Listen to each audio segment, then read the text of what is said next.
भक्त में कथा कही जाए भक्ति रे भगवान नहीं कि भक्ति रे शक्ति ଆମେ ଭକ୍ତି ନ କଲେ ଭଗବାନ କିଛି କାମରେ ସାହାଯ୍ୟ କରିବେ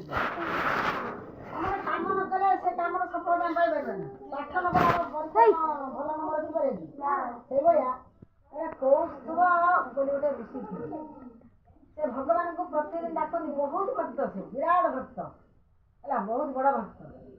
ଭଗବାନ ଡାକିଲେ ତାଙ୍କର ସବୁ ଡାକ ଶୁଣିବା କଥା ନୁହେଁ ଦିନେ କ'ଣ ହେଇଛି ସେ ଜାଣିଛନ୍ତି ଭଗବାନ ସେ ଗୋଟେ ଆସିଲେ ସେ ରାସ୍ତାରେ ବି ଶୋଇଛନ୍ତି ଭଗବାନ ଏପଟୁ ଗଲେ କହିଲେ ମହର୍ଷି ଉଠନ୍ତୁ କହିଲେ ନା ମୁଁ ଉଠିବିନି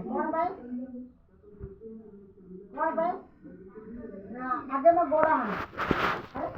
ଗୋଡ଼ କ'ଣ ପାଇଁ ଆଣିବି ଭଗବାନ କହିଲେ ଗୋଡ଼ କ'ଣ ପାଇଁ ଆଣିବି ନା ଆଣନ୍ତୁ ନା ମୁଁ ଆପଣଙ୍କର ବଡ଼ ଭକ୍ତ ମୁଁ ଯାହା କହିବି ଆପଣ ଗୋଡ଼ ଆଣିଲେ ତାପରେ ମୁଁ ଏଠୁ ଅଣ୍ଟା ଆଣିବି ପୁଣି ଅଣ୍ଟା ଆଣିବି ଆଣିବାକୁ ବାଧ୍ୟ ହେଲେ ଭକ୍ତ ଯେତେବେଳେ ସେ ଯାହା କହୁଛନ୍ତି ପୁଣି କହିଲେ ମୋର ଏଠୁ ଆଣ ଗଣ୍ଡିରୁ ଆଣ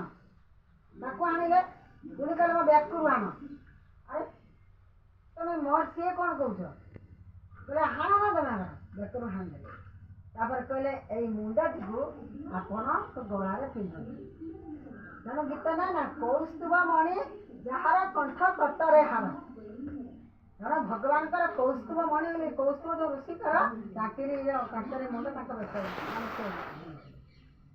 ସେ ମୁକ୍ତି ପାଇବେ ବୁଝିପାରିଲ